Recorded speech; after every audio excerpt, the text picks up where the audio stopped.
Oi, o meu nome é Rogério, seja bem-vindo ao Gato Aranha. Hoje vamos ver golpe da OLX. O golpe da OLX, também conhecido como golpe do intermediário, é tão praticado pelos criminosos que a própria plataforma resolveu alertar seus usuários, divulgando o modus operandi dos criminosos. Fase 1. Arquitetura do golpe.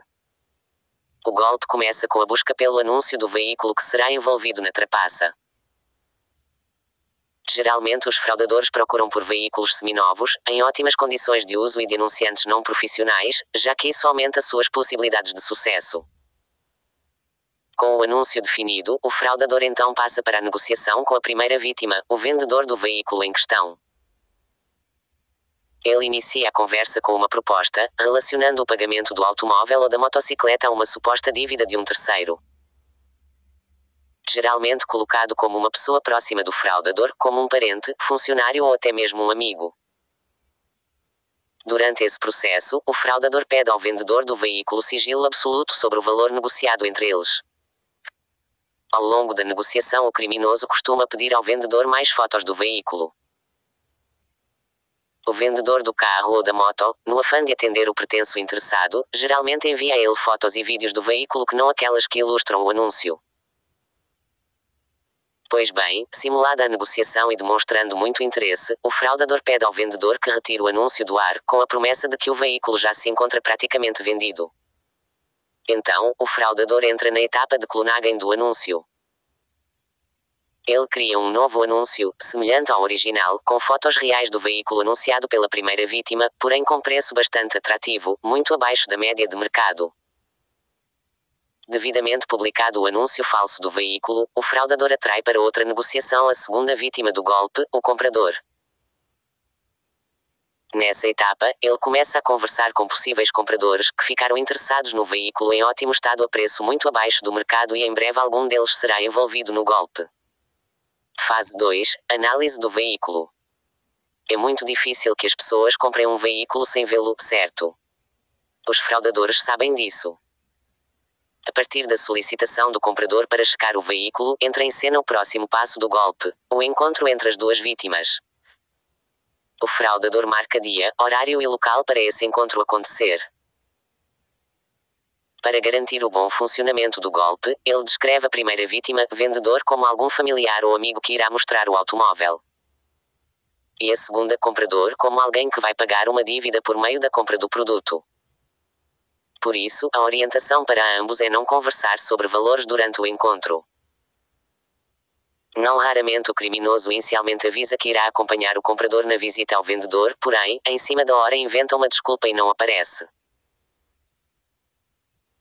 Quando da visita do comprador ao local onde está o veículo, para o vendedor, trata-se de representante do fraudador, alguém que foi no lugar do criminoso para verificar o bem, cabendo àquela pessoa ausente e envolvente realizar o pagamento. Já para o comprador, o vendedor é um representante do fraudador, alguém que vai ser responsável pela entrega do veículo uma vez realizado o pagamento. Fase 3. Repasse do veículo. O golpe do intermediário se concretiza quando o comprador transfere o dinheiro para o fraudador, até então conhecido como vendedor pela vítima.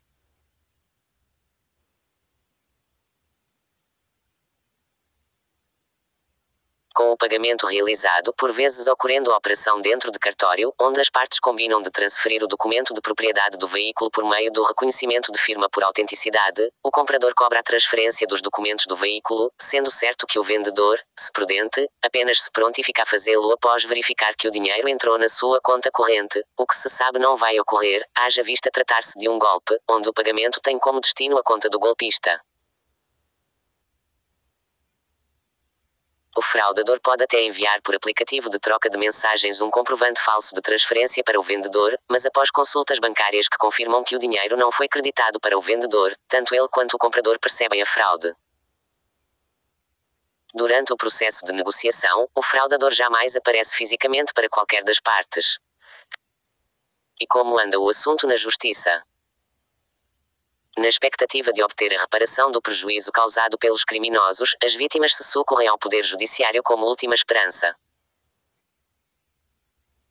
Ocorre, porém, que ao analisarmos diversos julgados do Tribunal de Justiça Paulista a respeito desse golpe, notamos que não há unanimidade para a solução desses casos, havendo basicamente 3 desfechos. Para ilustrar os posicionamentos adotados pelos magistrados nos julgamentos desse tipo de caso, trouxemos recentes decisões. Nos 2 primeiros casos a seguir transcritos, os compradores realizaram o pagamento do valor para a conta informada pelo golpista, os vendedores receberam o comprovante de pagamento falso e realizaram a transferência e entrega do veículo. Após consulta ao extrato bancário, constataram que o valor da transação não havia sido creditado em suas contas, então entraram em contato com os compradores que informaram que fizeram a transferência para a conta informada pelo intermediador, o golpista. As vítimas se deram conta de que foram enganados e ingressaram com a ação contra os compradores para a recuperação dos veículos. Decisão favorável ao vendedor.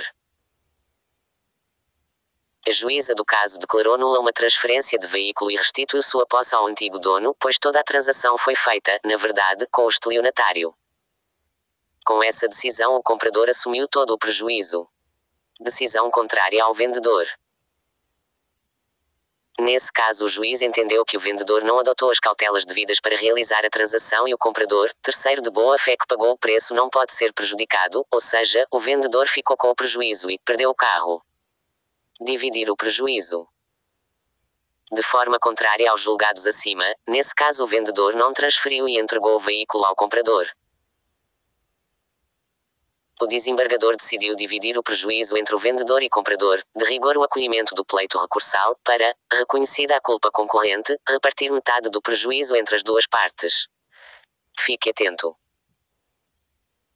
Os criminosos são engenhosos e aprimoram as suas técnicas diariamente, então, atenção é a palavra de ordem em se tratando de transações originadas pela internet. Negocie sempre com o próprio comprador ou vendedor e fuja de intermediários. Verifique a regularidade da documentação do veículo e do proprietário, inclusive seus dados bancários. Realize o pagamento somente na conta do proprietário do veículo. Apenas se prontifique a transferir o documento de propriedade do veículo após ter a certeza de que o pagamento efetivamente foi creditado na sua conta. Tenha essa comprovação por meio do seu próprio extrato, jamais mediante documento apresentado pelo comprador. Acima de tudo, desconfie de ofertas muito atrativas. Lembre-se de que o barato sai caro. Acabou. Se inscreva no canal para ter mais informações.